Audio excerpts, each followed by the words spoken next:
Hello, this is John Aker, call sign Nomad. This is my YouTube channel. The top line of the splash screen is their YouTube is calling a handle, part of the URL to find this channel, youtube.com/@ John Aker, aviating author. And note the dots, the periods between the last four words. That forms the handle. This introduction is the first of more than a dozen videos that I generated that follow my autobiography, recollections, my life in and out of the military. And they will represent planes I flew during the 18 years of active flying status I was on during my 20-year military career as a United States Air Force pilot. I found software that runs in the computer flight simulator world, matching airplanes that I flew in real life.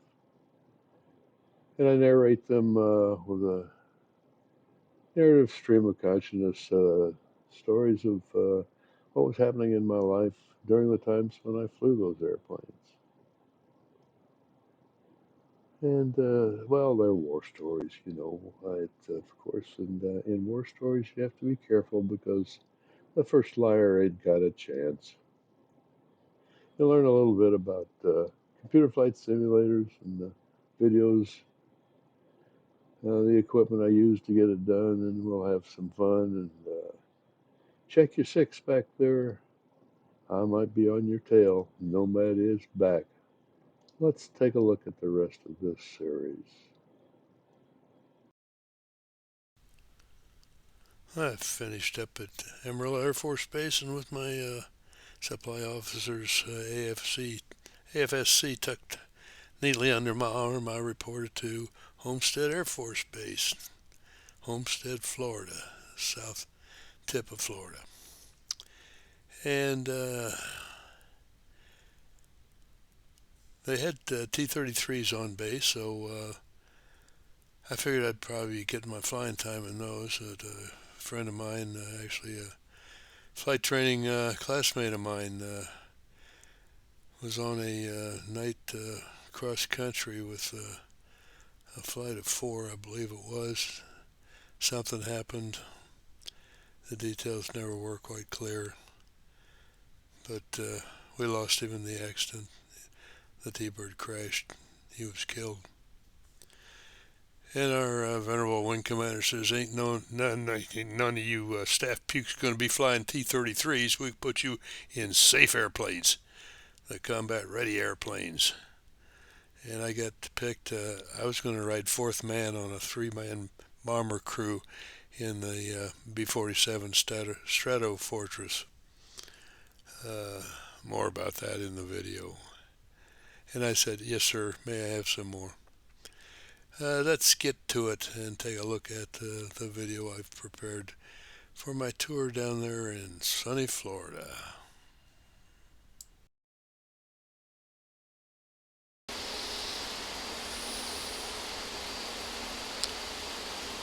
Hello again, this is John Aker, the Nomad, coming to you with the 7th in my series of videos about airplanes I flew in the Air Force during my 20-year career as a pilot. We're at Homestead Air Force Base, sunny southern Florida. The elevation here is about 5 feet, so it wouldn't take much of a wave to overcome this base. You're looking at the B-47, and this is Flight Simulator 10, FSX. And this is going to be a fairly short tale since my time at Homestead was spent flying a GSD again, one of those gray steel desks, and flew only for flying pay. Since it's we have a little time, let's have a little fun with this this simulator. The people who put it together put in a few whistles and bells. Move in a little closer, and you can see here on the left side of the fuselage is a hatch and a ladder, which allowed entry for the three-man crew that flew this airplane. They had a pilot, co-pilot, sit in tandem, and the navigator sat down here in the nose, facing forward, I believe, as I recall. This is as far as the canopy opened, since it didn't have to go very far.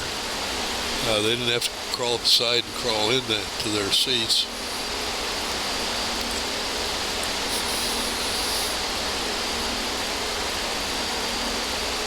The case of ejection, we'll talk about that later. Canopy blew.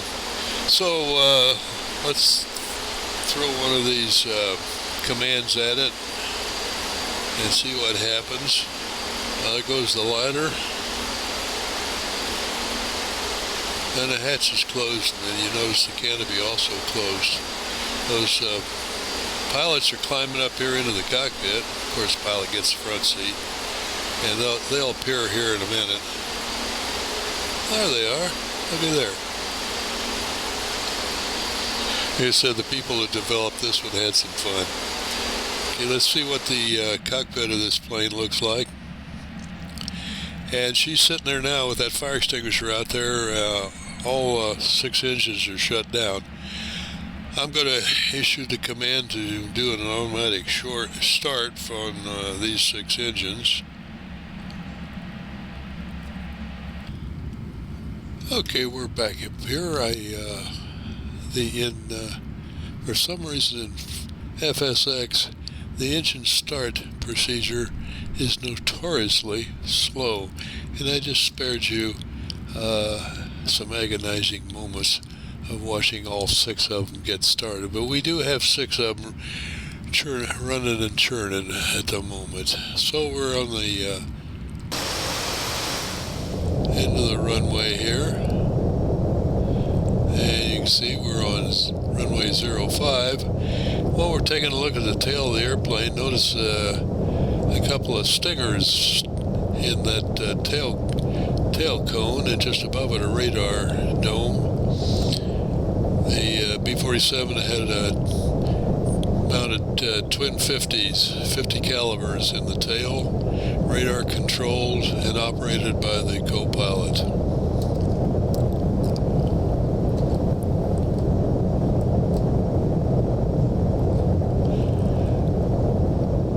It was a different arrangement.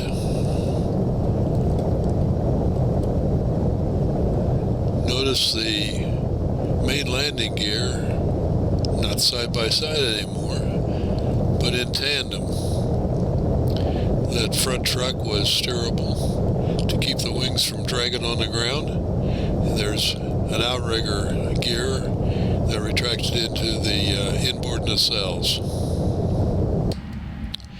So I've got some other few tidbits.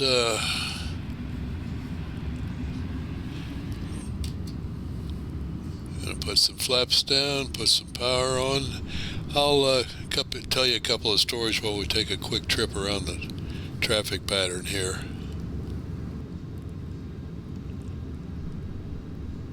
So, bring that nose back to the center line here. Here I was at Homestead flying the JSDs, the gray steel desks again, in Wing Supply. I was the officer in charge of the inventory branch. And on our little trip around here, we're going to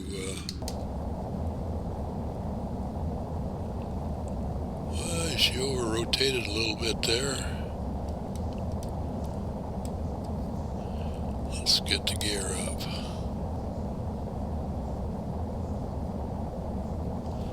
And the flaps. I was in charge of the inventory branch, and we maintained kept track of everything, every piece of equipment in in the wing on manual cars. They were called 1120 cars. I still remember. They were about 5 inches tall and about 9 or 10 inches wide. And you made your entries in and out for a piece of equipment.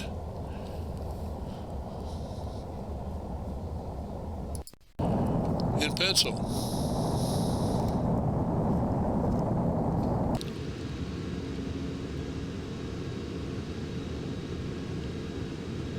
Okay.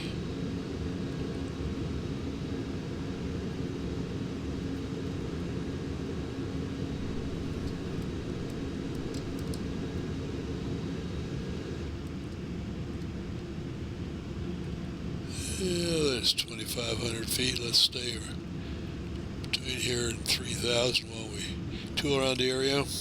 I hadn't been there about 2 weeks when we got an IG inspection. The inspector general came through, and they're going to put us through our paces and see what's going on. I remember the fella, he was an old master sergeant. He came in a couple, 3 days in a row, inspected my branch, and you didn't have to be within 6 feet of him to smell the booze on his breath. And they finished their inspection and they gave the briefing, and my branch was marginal. I mentioned to somebody that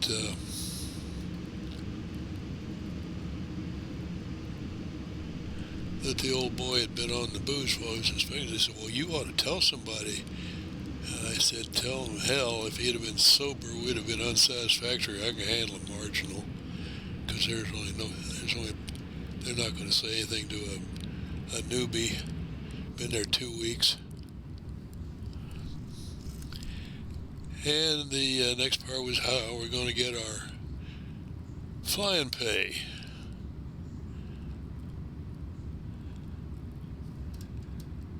Base flight had a couple of T-birds as usual, the old standby, the T-33, and I figured I'd probably be flying those. Unfortunately, a good friend of mine went on a night formation flight. He was on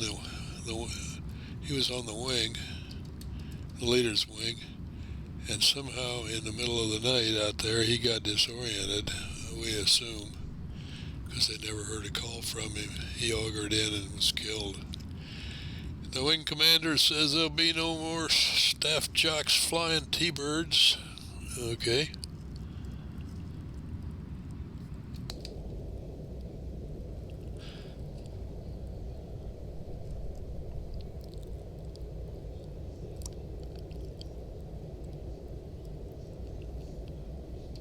There were 2 other airplanes on the base, B-47s and KC-97Gs. The piston engine air refueling tanker.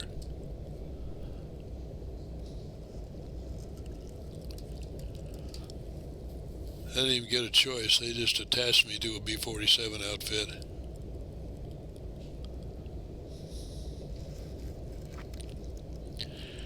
I mentioned the B-47 was a 3-man crew. So that meant if I was going to fly, I was going to be 4th man in a 3-man bomber, 6-engine jet bomber, the first of its kind for us.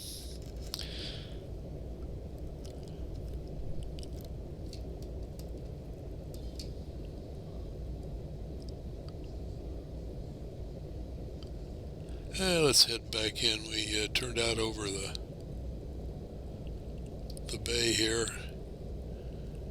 Maybe heading south a little bit and turn around and land the opposite direction we took off, to land on 05.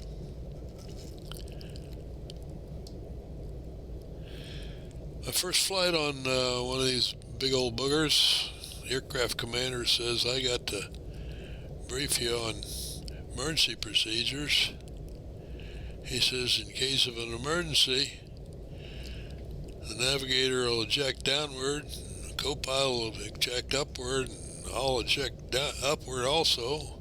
I'll be the last one out in the ejection seat. Your best bet's to crawl forward and see if you can use that hole that the navigator left. That was reassuring.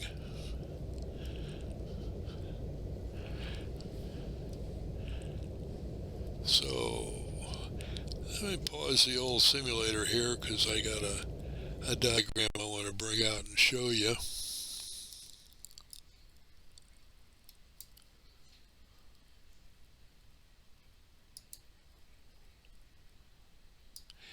Get her out here. Okay.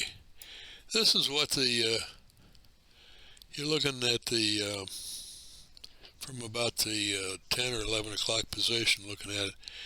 Two pilot seats up here, pilot number 2 and the co-pilot's the number 3. Here's that entrance hatch. And this is a catwalk coming down through here. And when they got up there, the pilots went up here. The navigator went down here. Yeah, they show him sitting forward. That's what I was thinking. And he did all his. He had a little window, I think, in the side of the fuselage over here, or maybe on both sides. He could see daylight every once in a while.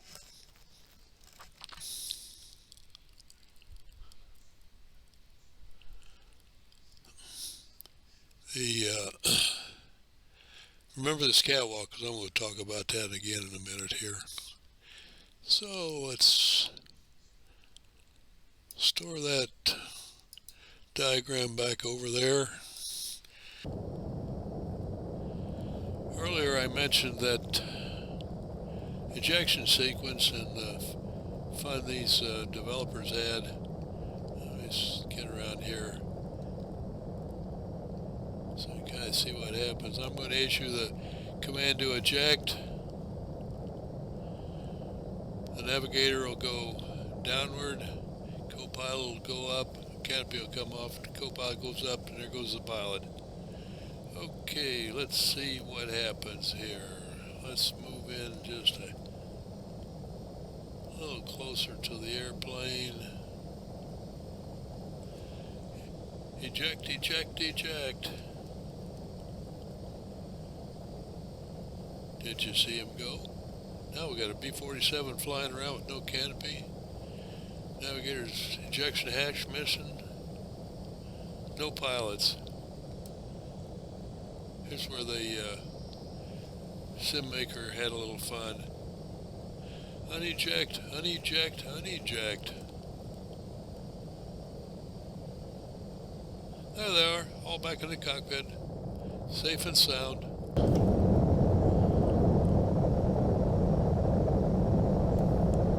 Keep on chugging. That catwalk was my station for the time I spent in there, for about 30 minutes on one flight. Mention in a minute. And there was a relief tube up there. That's a tube that ends in a kind of a plastic-like funnel, and it's a good place to pee. And no, it's not really a good place to pee because you had to stand up on that catwalk hunched over to even use the thing. And I did have to use it one time. What a pain.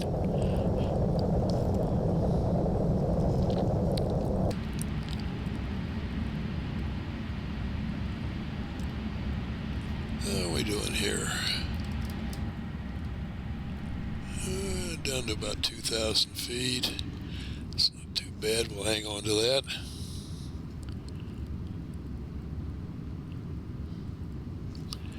On one of the flights, one of the aircraft commanders took pity on me. Says, would you like to climb into the co-pilot seat for a few minutes? I said, sure. Co-pilot reluctantly gave up his seat, and I climbed up there. Got the feel of it. He says, just fly her straight and level for a minute. That's okay. That's not too bad.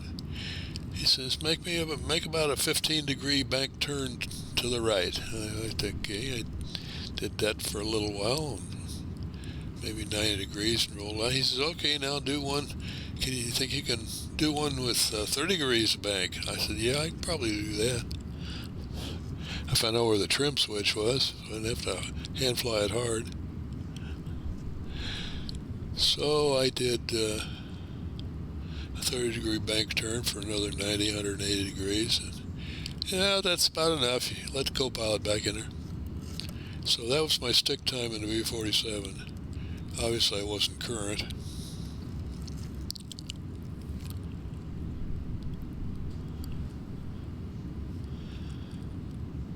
Okay, we're down south.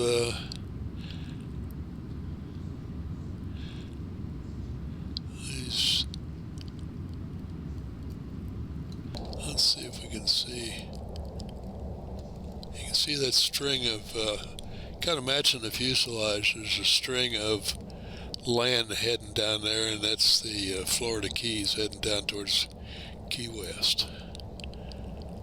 Old Ernie Hemingway's had a place down there. Had a house full of 6-toed cats. I don't know why I remember that. Except being a writer, I know about some of the folks who wrote books. Okay, I'm going to swing around here to the left, or to the right, and head a little west.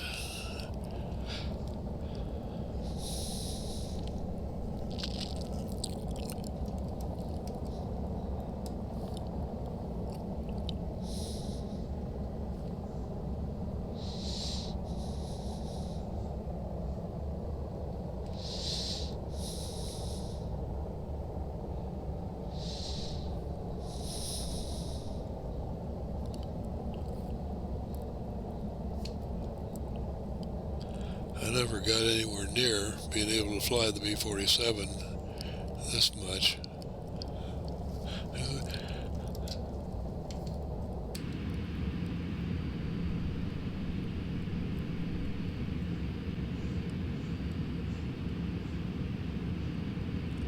Alright, here we come. Let's swing around to the northeast. Should be hitting that localizer needle center, and it's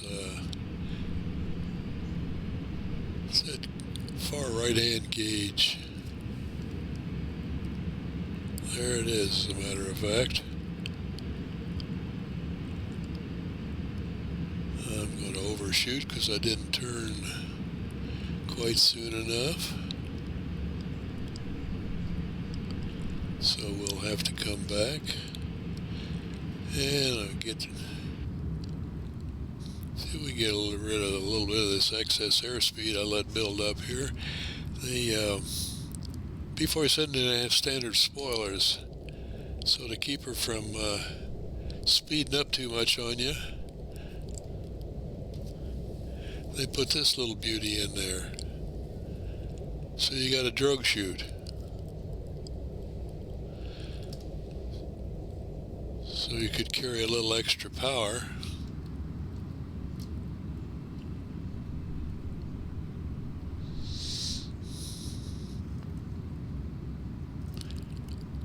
And not not have the airspeed build up on you.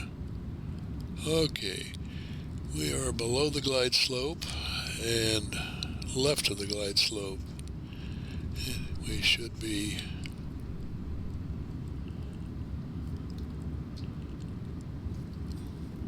let's put some gear and flaps down.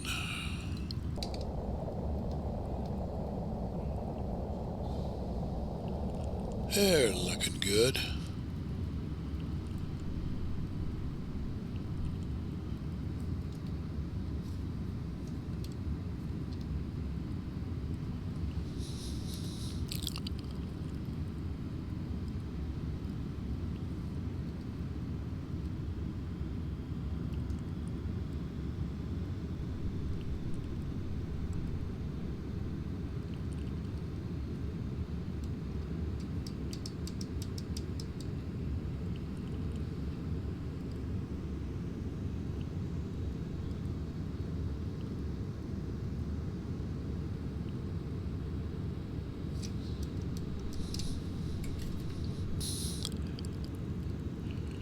Should be about ready to line up on that localizer. Yeah, there she comes off the right side of the dial.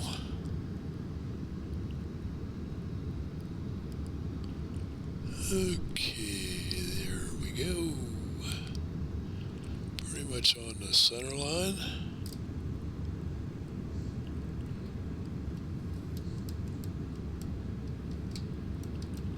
Waiting for that glide slope to come down, and it just broke loose from the top of the case.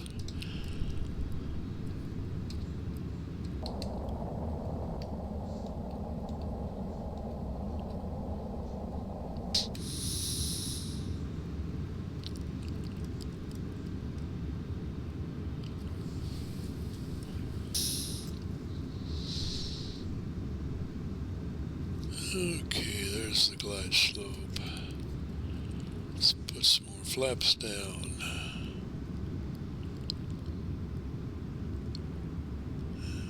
Slide over to the right just a hair. Looking for that localizer. A little high on the glide slope. How's that drogue chute doing back there? Yeah, it's letting me carry some power, not airspeed.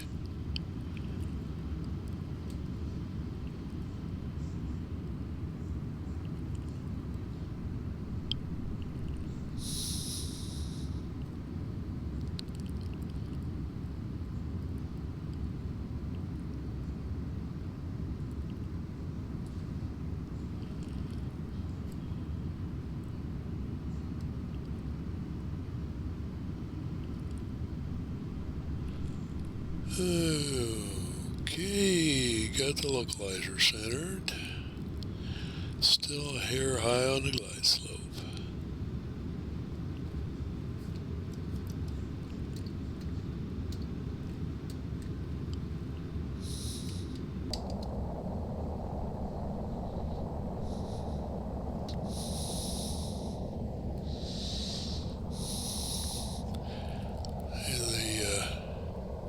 Vassy lights to the left of the touchdown portion of the runway.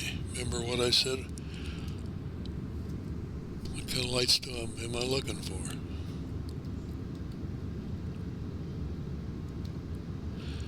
The vertical adjustment is a little touchy today. Looks like we got 4 white ones out there. Means we're high on the glide slope, doesn't it? Well, let's take some power off and let her come down.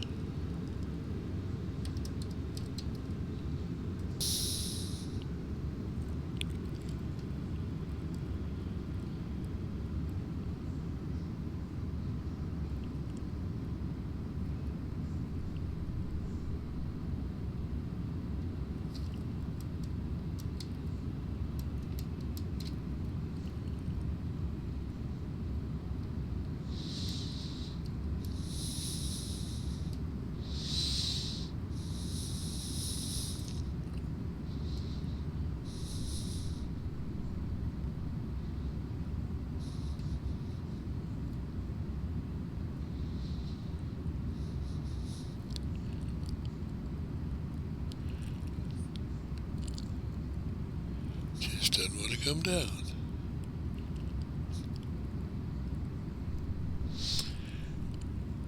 Here we go. Getting close.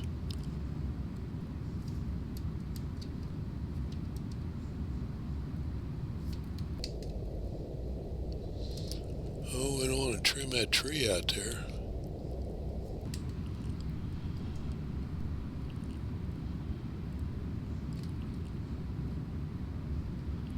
Okay, we're just about down on the glide slope. Going over the threshold.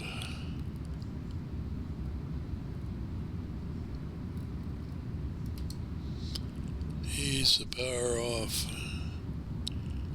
Let her touch down. And the tire smoke.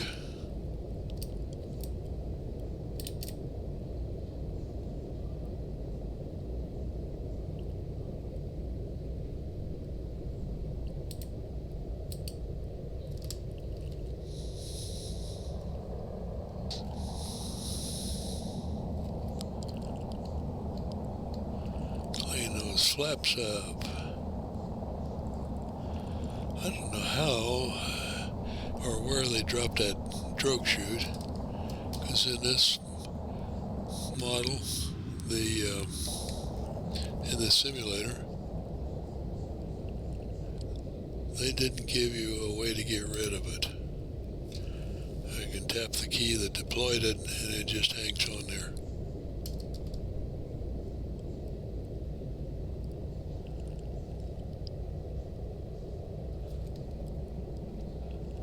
So let's clear the active here.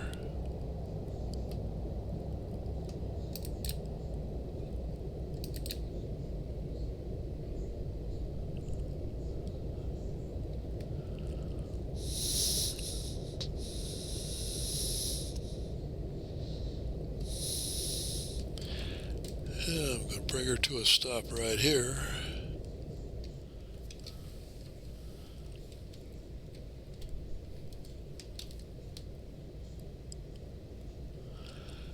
And we've got her parked.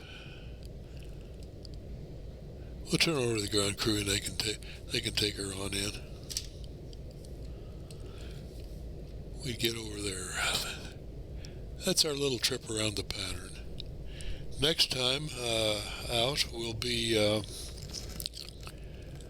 I'll move with the squadron of KC-97s. We moved the whole squadron from Homestead to Otis Air Force Base, Massachusetts, out on Cape Cod. Interesting place. And maybe I could get away from that gray steel desk. So this is the Nomad reminding you to keep your head on a swivel out there, because I might be climbing up your 6. Keep checking that 6. Nomad's out. Here we go. If you enjoyed some of this material, you might reach up there and click that like button. Want to come back, hit the subscribe to this channel. This is John Aker, call sign Nomad, flying flight simulators based on my career as a U.S. Air Force pilot.